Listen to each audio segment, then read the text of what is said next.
Welcome to At Home is Now. My guest today is D. Paul Fleming, and I'm your host, Wanaka Overhuber. Welcome to the show, D. Paul. Hey, how are you? Thank you for having me. So happy you're here, and I'm really happy to present this new angle of inquiry that I'm starting out with the new name for the podcast, though it's just a continuation, but with a new focus. So the focus will be on the present and on happiness and how we cultivate that. And I would like to ask my first question about that. What is your vision of the happy present, Paul? Yeah, that's a great question, right? Living in the present is what we try to preach and live by, but it's tricky. You know, you try to think in the future to figure out where you're going, and you use your past to try to avoid mistakes, right? So living in the present, for me, it's finding balance. It's trying to make the best decisions in the moment, but at the same time remembering the past and kind of keeping an eye on the future so you don't your happiness doesn't erode in an hour, in a day. Try to avoid instant gratification, things that are you know um, trying to get you to buy into the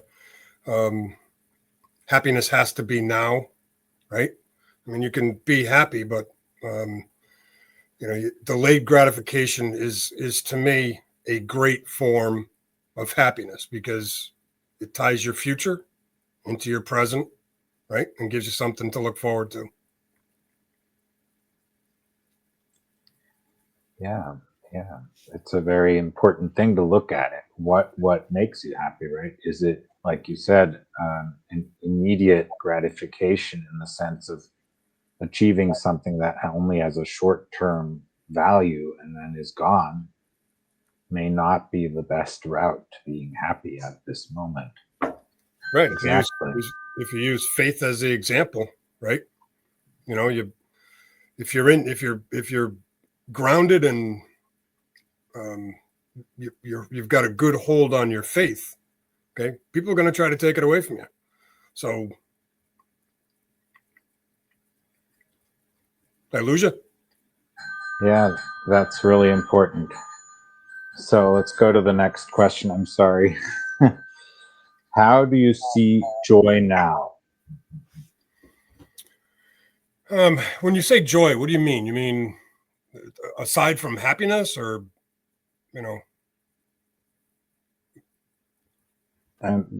Joy in a complete sense, in the way of how you experience your present and how you live in this present moment. Yeah, I'm not sure how to answer that. Because kind of joy and happiness are one and the same to me, and um, you know, I enjoy my time with my wife, and I'm really a deeply spiritual guy. So I find my joy um, in the spirit world and in prayer, in the earth.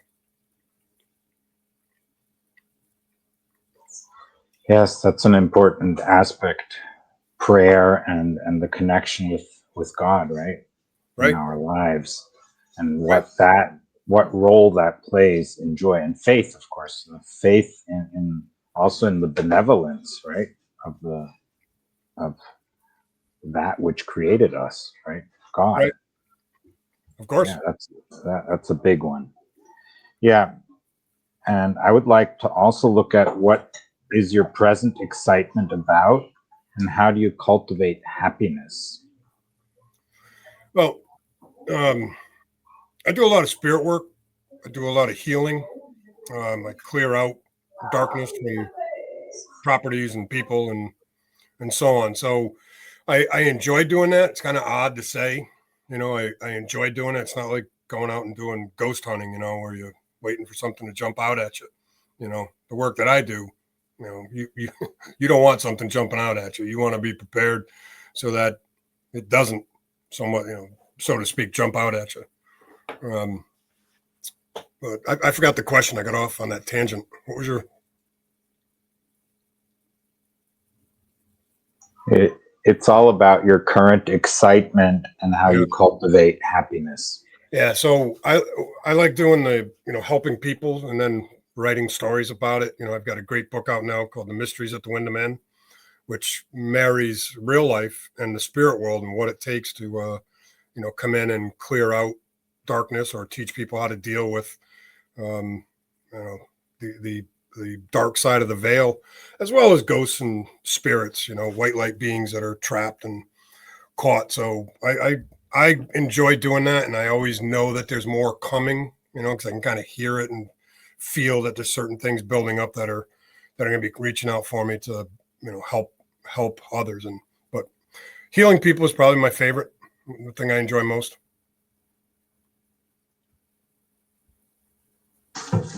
Maybe you'd like to describe some of the things you do, and because you say it's one of your bases of joy, right? To do these things for people. Oh Maybe yeah, you'd like to describe a little bit of I can it. give you a story that'll fit in line with the topic of miracles, right? Um, some years ago, I don't know what it is now, 5, 10 years ago, a fellow vet um, was working for my wife, and I talked to him from time to time, and he had reached out to me and asked if he could talk to me. So I met him, and he said, "Listen, I've got to take tomorrow off. My wife's pregnant, and we just had an ultrasound, and all the baby parts are, not where they're supposed to be." So as he's telling me what he's dealing with, I can see what he's saying. I see these bubbles pop up, and in those bubbles, I can see this, for lack of a better words, carved up baby inside his wife's womb, and the baby was, it was a mess. I could feel a soul, or at least the piece of the soul, you know. So I heard, get him a malachite rock. So I had gone home, meditated, prayed, charged up the rock, brought in the angels, went back and saw him and said, "Listen, take this malachite home to your wife, put it in her hand, and whatever you believe in, okay, doesn't matter to me, with your great spirit, the baby Jesus, Buddha, you know, something, right? Tell the spirit world what it is you want to happen." Okay. Of course, this guy is looking at me like I'm out of my mind, but that vet to vet connection kind of overcame some of that reluctance, So apparently he did. He went home and gave it to his wife. Well, I didn't hear anything from him. But the next day, um, I'm talking to my wife in the parking lot, and this guy comes racing in. One of those young 20-year-olds with a souped up truck, right? Racing across the parking lot. Doesn't even wait for the truck to stop bouncing. He slammed it into park and jumped out, and his arms are flailing. "What the hell did you put in that rock?" You know, and he comes up to me, his tears in his eyes. And I said, "What happened?" He says, "You're not going to believe this." I said, "Well, trust me, right?" When we got there for the abortion, they did an ultrasound, and then the nurse says, "Oh my!" And then next thing you know, there's a doctor there. We think, what's going on here? Then there's 3 doctors, and they're all working this ultrasound, and they're looking at the pictures of the ultrasound from the day before, where the baby, you know, for lack of a better word, right, looked like roadkill. It was just a mess. And then today, that day, baby was fine. So the nurse and the doctor had to say to him, "Listen, we don't know what happened, but everything we saw yesterday is gone, and your baby is fine. It's healthy. Heartbeat's great. All the pieces are in the right place." So in the matter of one day, that woman's prayer, the mother, whatever she did, So I asked, I said, "What'd your wife do?" She said she held on to that rock all day, all night, and she was never as quiet as I saw her in our lives. I've never seen her this quiet. So she never told me or him what she had prayed for, but clearly she had prayed that her baby would be healthy, and it was. That's what I enjoy doing, being a conduit to help people heal, for example. How'd you like that story? That's so beautiful, and it's so powerful, and also this open-mindedness on your part to say, reach out to the way you can draw from the sources that you believe in, right? Well, I'm surrounded by angels, so I see all kinds of stuff from the spirit world, and you know, um, I'm a conduit, right? My job is to connect the living with the spirit world, so that you know they can keep moving their soul forward. And sometimes you need a lot of angels, and sometimes you just need a slap in the head, right? Angels will do both. Yeah, that's a beautiful understanding that angels will be clear when necessary. They'll be clear in ways that you will listen to, right? Well, they'll let you know. They'll let you know, not in a bad way. A lot of people will say, they'll just say this almost in passing. It's like, it feels like somebody's with me. It feels like there's something here, and I know what it is. Okay, but again, you got to be careful.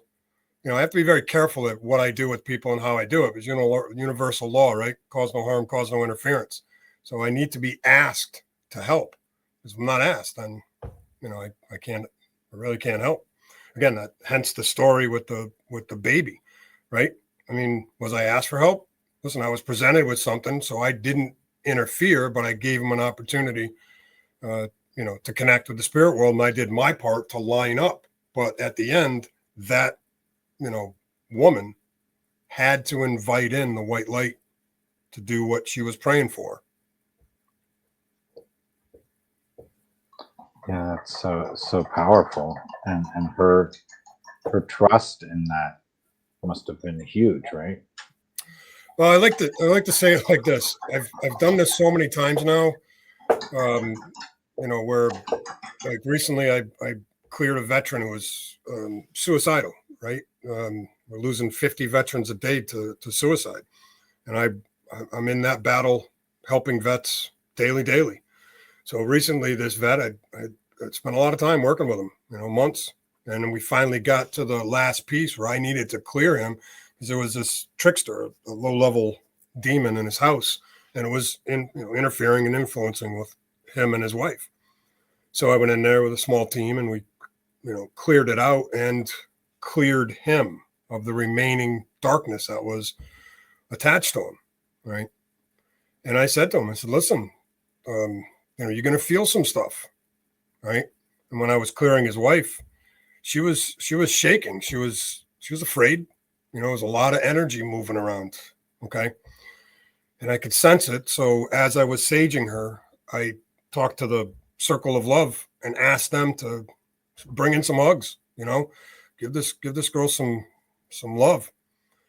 And as she turns and saging her, she just starts quivering. She says, "Oh my God, what did you do?" I said, "I sent Circle of Love to give you some hugs." And she says, "I can feel it." And she starts crying. And, she had a very strong connection with the angels that were surrounding her at that time. And literally, just sometimes people just need a hug. So, spirit world's a wild place. And if you just ask the right side of the spirit world, the white light side, for anything like simple like a hug, they're there to help. And that's the trickiest thing I have to do with people, is to get them to understand how much the spirit world wants to help, right? You just have to ask and then trust. Okay. Listen, you ask for a pot of gold, it's not happening. You ask for healing, listen, they're gonna do it. Okay. To what level? That's a long conversation.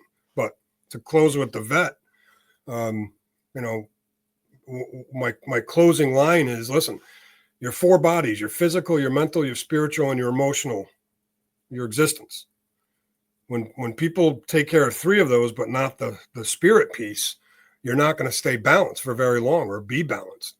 So more times than not, people that I help, I heal, I cleanse, I clear, remove darkness from, they'll find some form of religion or faith. And I never push one religion or another. I just say, listen, as long as it's white light, it's all good. Religion is a whole another debate, spirit compared to the spirit world. But I would say 9.5 out of 10 people I've helped go on to make the next level of connection with their faith, with their religion. And a lot of these folks, this one particular guy, I had said to him the whole time, I said, listen, I can feel what you feel. So I know that you're borderline an atheist. All right. Again, when you get into folks that are engineers and real heavy thinkers, it's hard for them to kind of lasso the spirit world. Okay. But when you see enough, sense enough, feel enough, it's not that difficult to take the next step because it feels good. Now, his wife was a big church goer and she's always wanting to drag him. But he went out and made his own decision. He's going to a different church than her. I'm not even sure where it is, but the point I'm trying to make is that closing that loop of what I do is helping folks to see that to live in the moment, to feel the joy and the happiness, to go back to the original questions, right? We've got to maintain a way to balance the four corners of our existence, our physical, our mental, our spiritual, and our emotional beings, and as long as you're working on those daily, okay, for the most part, you can live a happy existence. But, I kind of close that loop. I've done this so many times. I could sit here for hours just telling you stories similar to what I've just said.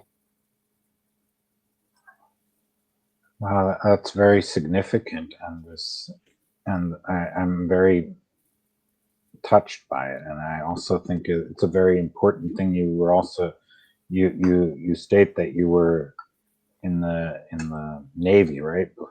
Or I was. in the military, and so this practice of peace or loving peace is a very powerful thing because that's part of it as well, right?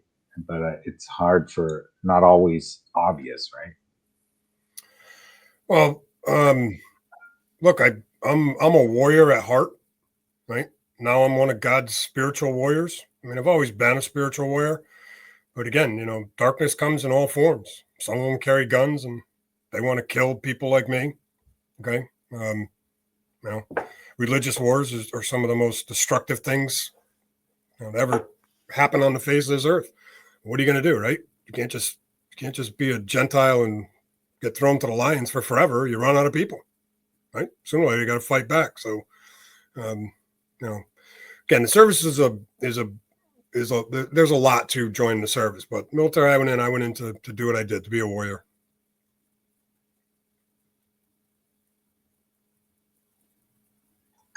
Yeah, and so the connection to angels, I think that's a very important one, right?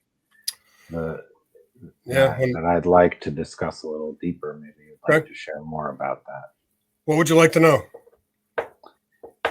Anything you'd like to share, because I think there's so many angels as one needs, right? There's so many different types of angels. You've probably encountered a whole lot of different angels and what they do, and maybe some stories about that would be of interest and helpful to the listeners and viewers. Yeah, the understanding angels is a master class in the spirit world, one that I believe I've probably only touched the tip of the iceberg, right? But yeah, there's a hierarchy with the angels. They're I don't want to say they're everywhere in a sense that you can walk outside, drive down the road, and you're gonna drive by 10 angels. I'm not telling you will. I'm not telling you won't. But they are everywhere, and a lot of times where you least expect them. In my latest book, Mysteries of the Windham Inn, I introduce the St. Joseph's Angel. There's a church in the heart of romantic Willimantic in Windham, Connecticut, and in that church is an angel that I've seen, since I first either walked by or drove by that church 50, 60 years ago, right? But that angel in that church, she says, that's my church. And I watch her watching people praying. And she makes it clear, every prayer that happens in that church, she hears. Okay. and she acts on it. And again, sometimes acting on a prayer is nothing more than an angel sitting next to you and just sharing that angel's energy. You know, again, if you're asking for a pot of gold, she'll know the angels will know the underlying reason for the ask, right? Okay. You're not getting a pot of gold. Okay. I mean, again, I've never seen it happen, but so if somebody does get a pot of gold from an angel, let me know, because I got a few leprechauns I'd like to introduce you to, right? But kind of continue with that example. That's one of the first angels I've ever seen, and I remember being a teenager and dealing with somebody who had cancer, and I knew that angel in that church was not just watching out for that young girl, but her entire family, right? And I knew that that young girl was going to be fine, and she is. But I also ended up going and doing cancer treatments with her and being with her when she was, being driven home. And I would call to the angels to bring in healing. And when I could feel the connection back to that angel at St. Joseph Church, but she doesn't leave there very often. At least I don't know that she does. But she has a lot of angelic contacts that she passes messages along and lines them up to help folks. Other than that, that's just one story, but I'm surrounded by a lot of angels, including my wife. Yes, you could describe certain people in your life as angels, yes, but they're not. But you're speaking of the other type of angel, right? The ones with the wings and the power. Yeah. And I will say this: I won't go far on it, but there are many different levels of angels. Okay, some that if you saw them, you would think, "Uh-oh." Okay, but that's just not the case. They're not all white as snow with white feathers and so on. They come in a variety of forms. I just saw one. I was driving my wife to chemotherapy the other day, and while we're heading onto the highway, what I saw is this Greek statue, okay, that was morphing in and out from a Greek statue into this angel who was cruising right next to right outside my window on the car I was driving. And I don't know why the angel was there. My sense is that it was preparing me for some things that are coming. Okay. But it was definitely cool. It's something else to see an angel,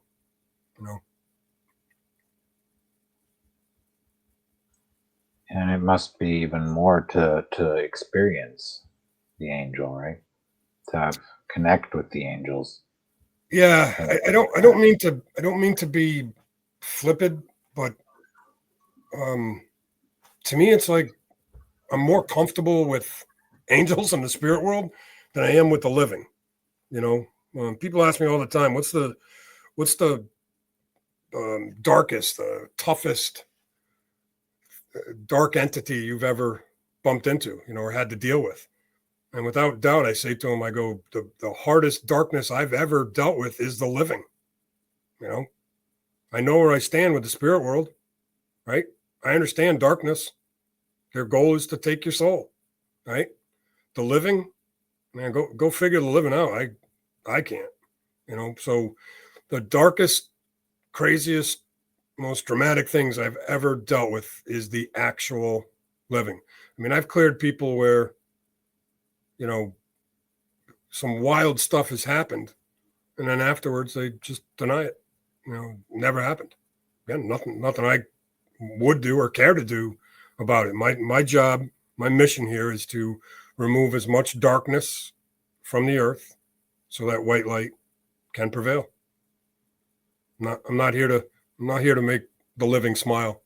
That's just that's an extra. Yeah, bonus, right? How you liking this conversation? So let's see. So the clearing of people, and you describe it as white light. So that's probably your description also of pure love, of Yep. unconditional love, and White light. all these ways of putting it, right? Yes. The shortest, fastest route to the positive side of the universe is white light. Okay. God is white light. Great Spirit's white light. Okay. Um, now, white light. What is white light?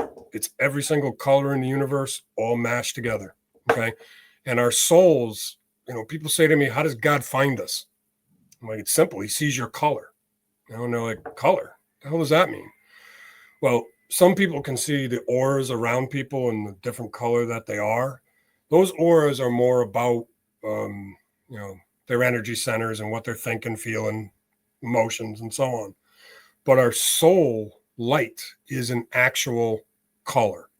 So when God wants to come find you, he's not looking for your name in this lifetime. He's looking for your color, and every soul has a different shade of whatever color you want to do, blue, green, purple, whatever it is.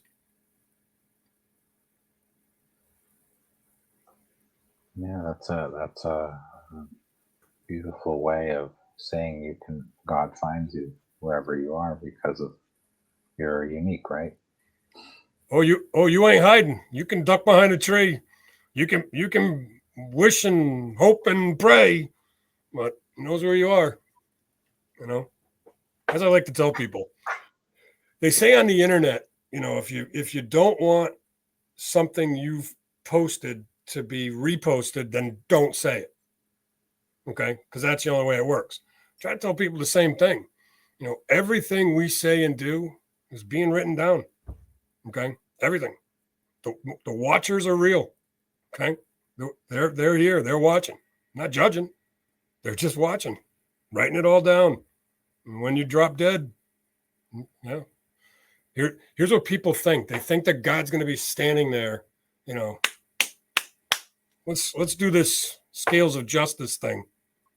When you die, you do your own self reflection. I'm not saying you don't have a meeting with the baby Jesus. I'm just saying your life is what you watch. You look at what you were supposed to accomplish, and you look at what you did with your time on this earth. And then take it from there. Yeah. So what is described as the last judgment is basically getting presented with the truth of your, like you said, what you were meant to do and what you actually did, and then the Yep. discovery of what you can do now with that knowledge, with that information, and also going Yeah. through probably the whole experience once again, like you said, life review, that you see it all. Yeah. Yes. Yes. And you, Listen, I've been on the other side of the veil a couple of times. Once when I was in the Navy. Navy, tried to run me over. See that submarine up there? That's the USS Dallas, SSN 700. If you ever saw the movie Hunt for Red October, I was on that boat. And at one point it ran me over, tried to kill me. Next thing I know, I'm floating above the sub, looking down, watching them pull me out of the ocean. Felt great. I didn't want to go back, but God had other plans. And I couldn't see what was next to me, but I could feel the gatekeeper, the primary spirit that's with me, with all of us. When we're living this life, we have one spirit guide that stays with us from start to finish.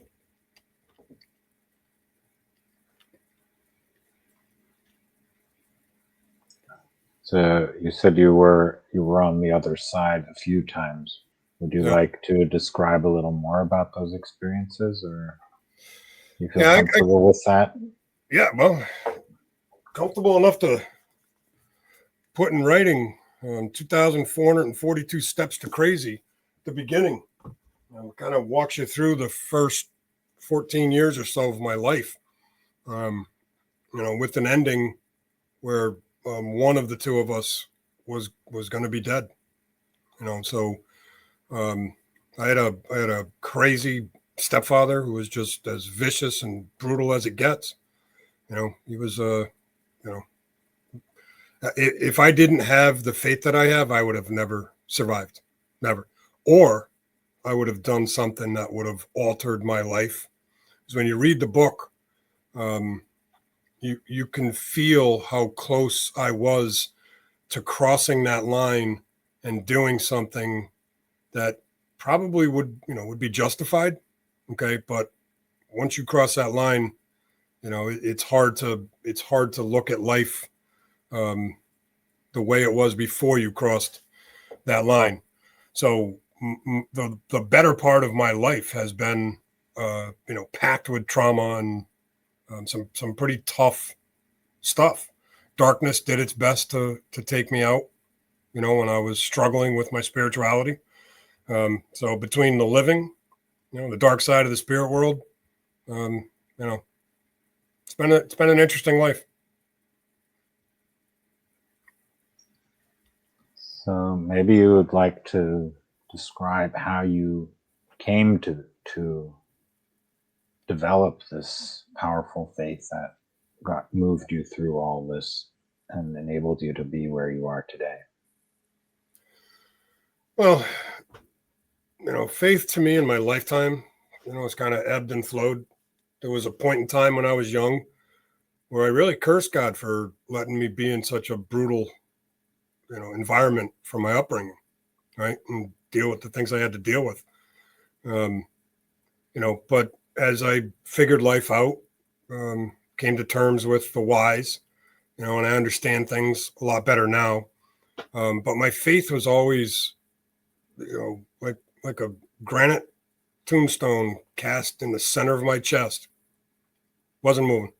Okay. As much as I want to bitch and moan about the bad things that happen in life, doesn't matter. Okay. My faith never left me, even though I left it a number of times. Okay. But I didn't wander that far because it's almost like, I can say that I'm upset, but it was more just words and emotion. It wasn't the core of who I am. And I've always seen ghosts, spirits, you know, all kinds of stuff. I mean, just some stuff that people have a hard time believing. I like to tell people, go into one of the old Catholic churches, the temple ones the Templars built, and look at all the crazy faces all over the church, the gargoyles and everything else. And people seem to think those are, darkness, or, oh my God, those are evil. Well, they're not. They're meant to be that way to keep the darkness away. But, gargoyle literally is nothing but a spiritual being that can be flipped from one side of the, evil or good, but I've seen them, sensed them, feel them, know them my entire existence. So for me, it was, it really wasn't optional to lose my faith. I could bitch and moan about it, but no, it was just too ingrained into me to truly walk away from it. And if I did stray too far, something would happen that would, kind of bring me back, like, being underwater long enough to die and then coming back to life.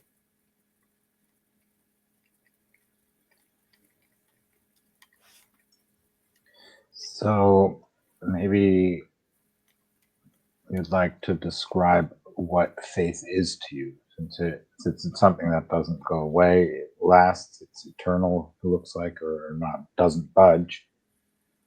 Then it must have a way that you could describe it, or what it means to you. Yeah. Well, how would I describe faith, right? How would I describe faith? So religion to me is a deeply personal thing. So I would have to say that faith is a deeply personal thing. None of us will have the same amount of faith or equal faith. It's hard for me to describe what my faith is. To me, I would have to say it's a knowing, it's a believing, It's definitely a believing in things that many people will not. But my faith is so broad. It's not, I can't just narrowly channel and say, my faith is based on this. I've got a wide swath of faith in many things, many things.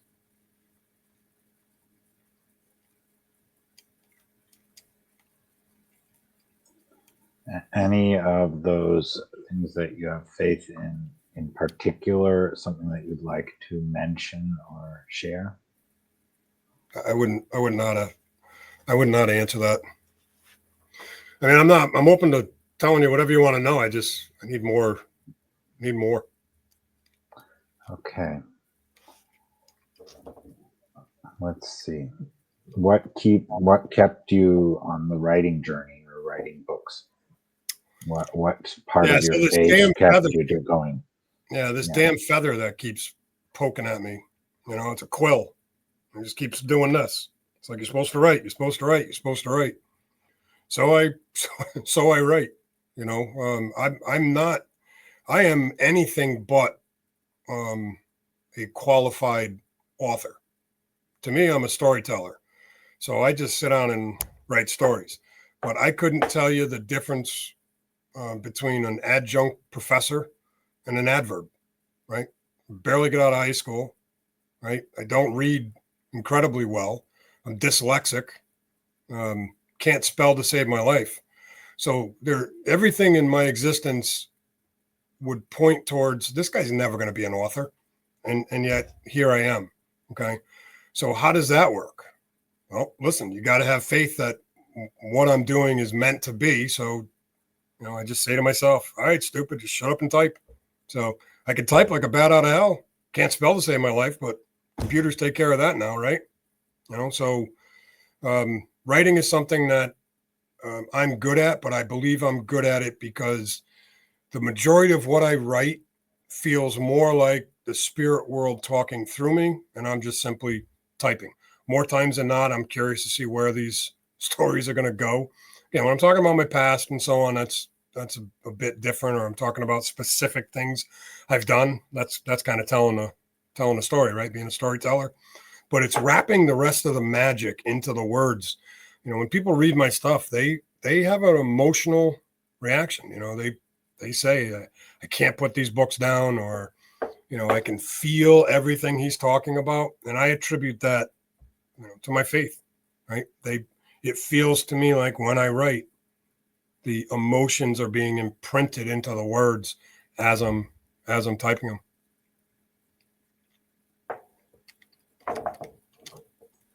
Yeah, that's a great answer.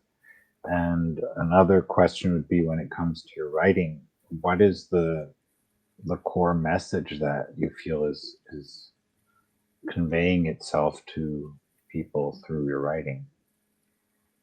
So, remember the story of the baby that was supposed to be terminated? Listen, that whole story is about faith. Okay, it really happened. So, is it my faith that did it? Is it the mother's faith that did it? Is it the spirit world? I love to say I'm just a conduit, right? I mean, I can connect people with angels, the spirit world, right? But you on the other end have to have the faith and trust to act on it. Okay. The spirit world's a funny thing. If you don't mean it, they know it. Okay. They don't read your lips. They read your soul. They read your intent. Okay. So my writings, everything I write about circles faith in one way or another. I'm constantly imprinting the four corners of our existence, or physical, mental, spiritual, and emotional bodies, into what I write. Why? Because it does two things. It helps people with faith, and it connects to those, to those emotions, or when I talk about anxiety in my book, A Date with Suicide, if you've never had anxiety, it's hard to understand it. So when I'm explaining anxiety to people who've never experienced it, I can imprint enough of it onto the words that they can feel a piece of my anxiety or someone else's anxiety.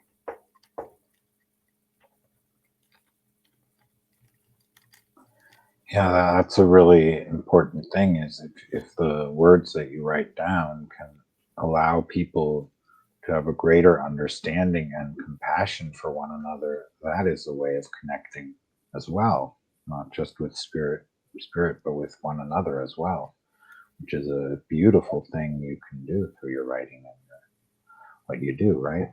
Right. Yeah, I would agree with that. Yeah. So let's go back to the the core topic of the podcast. At home is now. So when you are, what is now in the sense for you, because it's not always the present moment. Now can encompass your whole life as well, right? So, or a whole lot more than that. Would you like to go into that? Because when you're speaking of when you write, you're imprinting things on it, right? So you're putting things there that are more than just the present moment. It's all a now, right? A now that is greater than what we would describe as a moment in time. I'm not following you. Okay.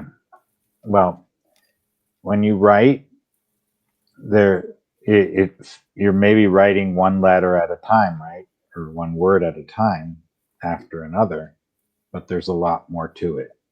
And I Okay. think that's what it's all about when we speak about now. There's so much more to it. You were also speaking about how you draw the future into the present, and you draw from the past and so on, right? So it's really, really wonderful. So would you like to describe that the power of that moment when you're sharing these things? Huh. I'm not sure how I would do that. I mean, all I can say to you is I can feel the emotions flowing through me as I write, and again, even when it's funny, I mean, I can hear a funny line coming before it gets to my fingers. So my poor wife, she'll hear me chuckling, and she'll say, "What's funny?" And I'll say, "I don't know yet." And then I'll keep typing. I'll say, "Oh, that's funny as hell." So um, I would think that would fit into the question of the now.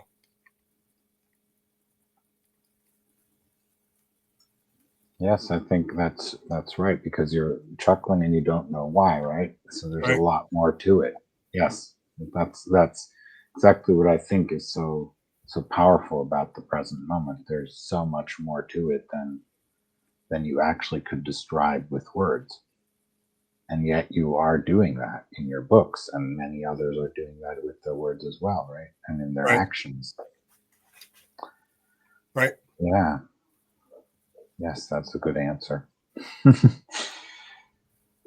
So, yeah, you said you work a lot with vets, so people I who do. have been in the military and and many of them you said are struggling, and there's a lot of suicide going on there. Would you like to um, share what that struggle is about and how you're helping them to overcome that, or to find a new way of seeing things? Yeah. Well, I spent a lifetime dealing with veterans issues, especially suicide. Was soon after I was discharged. Um, I don't know, a year or two. A guy I served with reached out week before the Super Bowl, and he said, "I got to talk to you." I said, "All right, well, I got a wife, kids, I'm trying to do life. How about next week we'll get together and watch Super Bowl and figure out what's going on?" So we left it at that. And again, this is 40 years ago. So, way back when it was a push button phone and an extension cord, right? Um, so a week goes by and I call him back, and this woman answers. I don't know who this woman is. I said, listen, let me talk to Randy. She goes, she starts getting mouthy with me, right? I'm trying to figure out what her problem is. And she's starting to yell at me. Like, what are you doing? What do you want Randy for? I'm like, listen, lady, I don't know you. Randy called me last week. You wanted to get together. So I'm reaching out. And she goes, oh, you're the guy he called. You're the guy from the boat. Still don't know what she's talking about. She goes, you don't know what happened, do you? I said, no. Just after he got off the phone with you, he went out in the garage and hung himself. That story was so painful for so long that it not only helped me in my battle with demons, but it's given me the ability to work with vets with a very, very clear understanding of what fellow vets are going through. Okay. But that story also kind of set the path, for a piece of what I'm supposed to do in this lifetime. And that's help vets and bring to light the suicide pandemic that's going on. And again, it's a complicated issue, one that even the VA, they'll never get their head around it. They still claim there's 22 to 30 or 22 to 17 vets a day committing suicide, when the documents we can produce show there's more than 50 a day. So it is a very, very difficult topic, one that I'm uniquely qualified to help with. But again, it's not just going through trauma and trying to deal with that, but it's about learning to rebalance the four corners of your existence, right? And once you can take control of the four corners of your existence, then you can pretty much do anything in life. If you've got control of the four corners, you're grounded, you're connected, and you're able to move through life a lot smoother. Anyway, the suicide by a fellow vet. It was the first one, but not the last one. We just had another guy take his own life here about roughly a year ago. Another guy I served with. So it's an ongoing issue. Yeah, and a big one, obviously. Right. What do you think is one of the issues guilt in these suicide decisions, or what is the main issue for these men and women who have been in the army? Yeah. So guilt is a big one. Okay. Survivor guilt is a big one. But at the end of the day, once you go through boot camp, you're a different person. Okay. The world wants us to go back and reacclimate to the civilian world.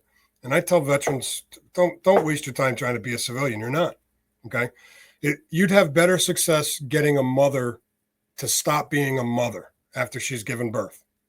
How do you stop a woman from being a mother after she's given a birth? Right? You can't. Women that have children that are 30, 40 years old still treat their children like the child they raised. Right? How do you stop mothering? You can't. So why do people tell veterans to reacclimate to the civilian world? I mean, that's part of the fight. That's part of the struggle. Stop trying to fit into, places you don't fit in. I don't fit in the civilian world. Okay. But get me around vets. Listen, don't even have to have a conversation. You just feel comfortable. Okay. So it's such a broad number of things. It's what happens when you transition from the military. The traumas that we deal with.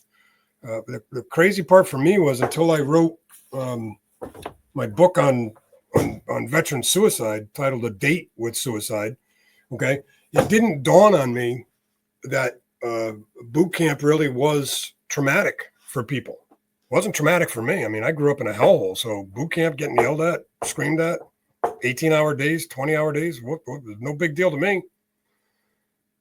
But other people in my boot camp company, right, one in particular, about 4 weeks into boot camp, he couldn't take it anymore. Broke his Bic razor out and slashed his wrists to hell.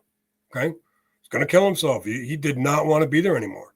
So when I wrote the book, it made me remember and realize, or I shouldn't say remember, it made me realize that trauma can only be understood truly by the person who went through that trauma.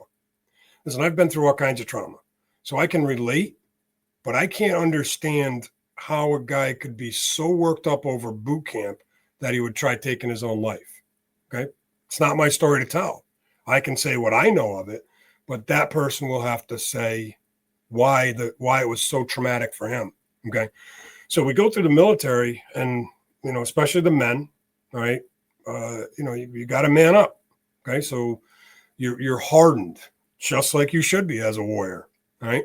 On the opposite side, women, the female population of veterans that are committing suicide is just staggering. And I mean staggering. And the question is why? Well, in part, in 2023, there were 36,000 written complaints for sexual trauma. Okay. Everything from gang rape to just verbal, disagreements, if you will. 36,000. Here's the stat that really floored me. 2.5% of that was filed by men.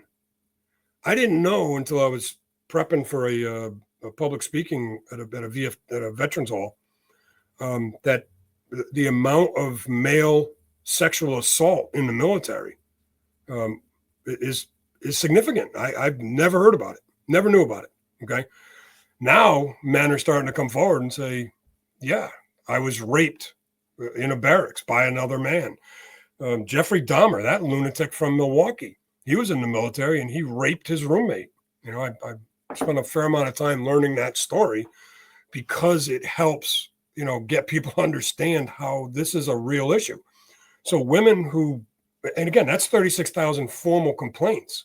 Most women I talk to, most vets or active military, they've never reported anything, ever. So what's the real number? 300,000 sexual assaults a year? I don't know. But until we address that issue in the actual military, the suicide post-military is just going to continue to be a nightmare. Okay. And again, for women who want to join the military and be a warrior, to have that taken from them by some, fill the adjective in for me, right? Some guy goes out and sexually assaults her, rapes her, abuses her. And I've read a lot of these books on women veterans who publish their story. Okay. I mean, it's brutal. Imagine that woman being your daughter. Okay. There's no place for it. Now, when I was in the military, I wasn't around any of that. I don't know if it was who I am or what I am, but I never saw it. I never engaged in it. I was a fleet sailor and a warrior. So, we were busy doing what we were supposed to do. At least I thought that's what everybody was supposed to do. But anyway, let me get off that Cracker Barrel before I burn up all the time you have left on your tape.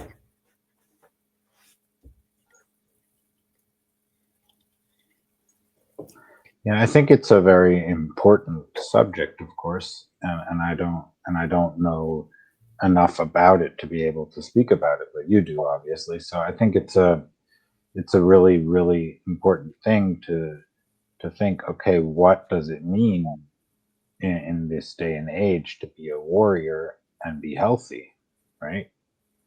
Because if it's going to mean all this trauma and mean that so many people, when they get out of it, you said it also is part of this transition, thinking you have to become like a civilian, right? Like the other people who haven't been through military, all this stuff.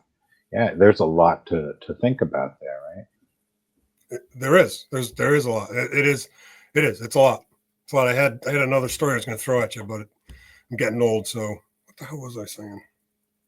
I don't remember. Getting old. Memories come and go. Well, maybe you have something particularly important to you that you'd like to share, because we have like about 6 minutes left. So maybe there's one of these things that's really, really significant to you, in which you would like to pass on, maybe about this subject or any other of the subjects that we spoke about so far. Well, what we can do is use 3 of my books as kind of the foundation of where I'm going with this. more than 50 veterans a day are committing suicide. You want to understand why? Read this book. You know a veteran? Buy this book, put it in his hands, okay? Because it's plain language of stuff I went through that everybody who's read this book has said the same thing. Well, they said one of two things. One is, that helped me as a veteran. And the other is, and the majority of people who've read this are not veterans. They're either professionals or family members of veterans. Okay. Why? Here's why. A trauma nurse who spent over 20 years in the VA, employed at the VA, did everything she could to get veterans to tell them the story. Okay. And veterans bottle it up tighter than you can imagine. Right. When she read my book, she posted a review saying, it was a 5-star review, saying, 20 years I've been trying to get a veteran to open up. D. Paul Fleming did it in one book. Now I understand what veterans are dealing with. Okay. That last line right there, now I understand what veterans are dealing with, spoke volumes for me, all right, about why Great Spirit sat me down and said, you're going to tell your story. Okay. A book that I put out before that gets into brutal child abuse. So if you're a product of, like me, of a battered, broken, nightmare childhood, right, where, you know, the amount of abuse I can't even get into because it's just too vile, right? You know, but I'm here, and I'm here to tell you that my story is now your story. Okay. From a shamanistic point of view, you know, my job is to kind of translate the spirit world to the living so they can understand what's happening. That's what these books in part do. They use my stories that I share with you to help you overcome the trauma and the nightmares that you've been through. And I'm here to tell you that not only can you survive, you can overcome the traumas, right? And if you need help doing that, reach out. And then on a different note, Mysteries of the Windham Inn. Listen, same stuff. Spooky, crazy, wild stories. Okay. This book is about a woman who was hanged 280 years ago. She wasn't hanged once. She was hanged twice. Okay. It is packed with mystery and faith. Okay. It's a wild, wild story to read.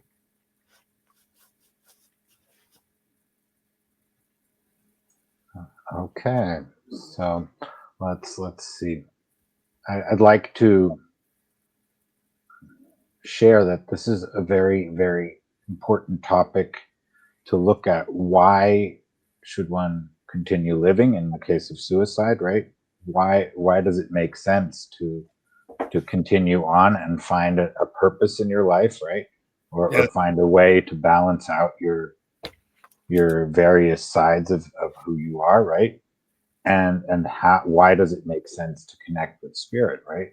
And with the spiritual side of things, which like you said, many people have a hard time doing, right? And you've been showing the way for that.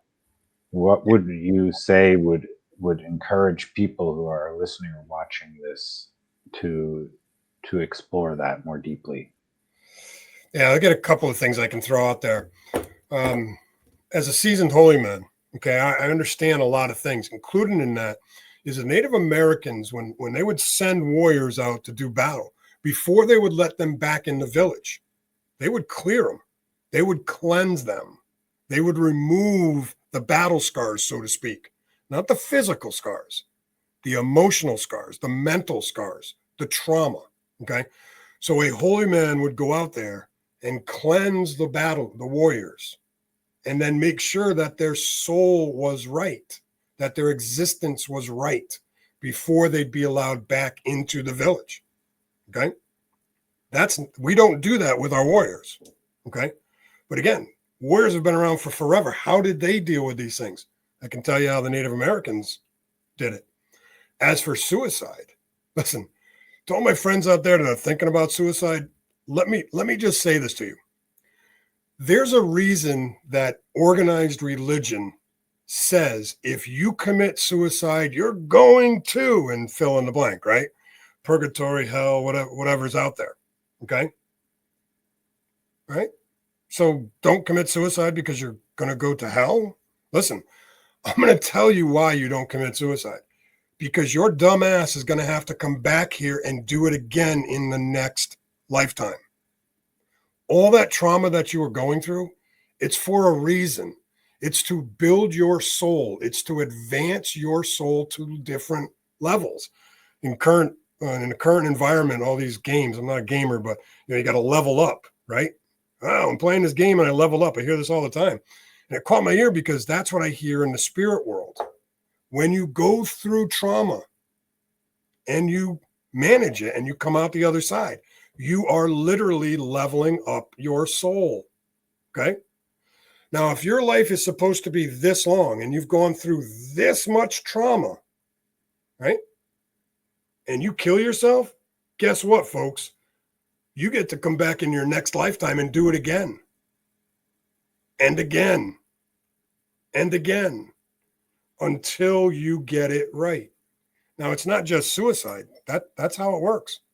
We're here on earth to advance our souls. Okay. You've heard the saying, oh, that's an old soul. Well, how come they don't say it about everybody? Because it's true. There are old souls out there, and there are those who are here, and many of them that are old souls are here to help others move forward. That's where I love using the phrase, keep the faith, keep moving forward.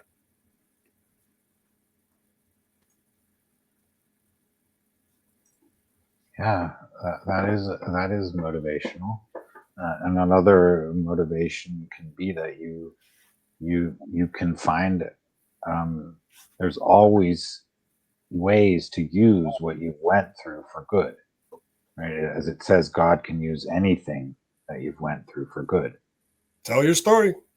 Yeah. For instance, that would be another way. Help people by telling your story, right? So more and more veterans. All right. Look at how thin this book is. That's Donald Dunn. Okay. 20 plus years in the military. Right. Many deployments. Now he's writing books, telling a story. Okay. It's a huge way to help you through your trauma. Tell your story. Yeah. Yes. I think that's a very important one. And it's also whatever you have to share, it is helpful. People, tend to think it's not helpful to share because they don't have anything to tell. Their life isn't anything to tell about or whatever else, right? But if you have a story to tell, you have a story to tell, and it's worth it. Yeah. Yeah. I used to say these words. Who the hell wants to hear my story? Right? I'm not writing this book. I'm not. Okay. And again, that was my position, and spirit world had a different position. Okay. So when they hounded me until I said, all right, I better sit down and tell this story. And then once it was out there, I was floored by the response. Never saw it coming. Yeah. I deal with that same issue myself as well, right? Telling my story. What is that? What am I doing it for? What is it? Is it going to help anyone, and so on, right? Or with the podcast, you have to think about it. Is this helping anyone? Is it helpful? Is it worth it, and so on? And then you get spirit and say, yeah, you do it. You're supposed to do it, right? And so yeah. Well, again, go back to that baby in the womb story, right? If I hadn't have done all the work that I did to become a seasoned holy man, that child would not be here. Right. Okay. Right. So you never know where and when paths are going to cross. Keep the faith. Keep moving forward. Wonderful. Yeah. Let's in that spirit. Thank you so much, Paul. And please stay on for a moment once I end the recording. Blessings to you all, and everyone who's listening or watching this. Please tune in to this podcast. Let people know about it. Share about it. Subscribe. Review it. And yeah, and come on the podcast. If you have a story to tell, I am here. I want to hear it. Come and join me so that people can hear your story. Blessings to you all, and reach out to me if that's something that's important to you. Bye.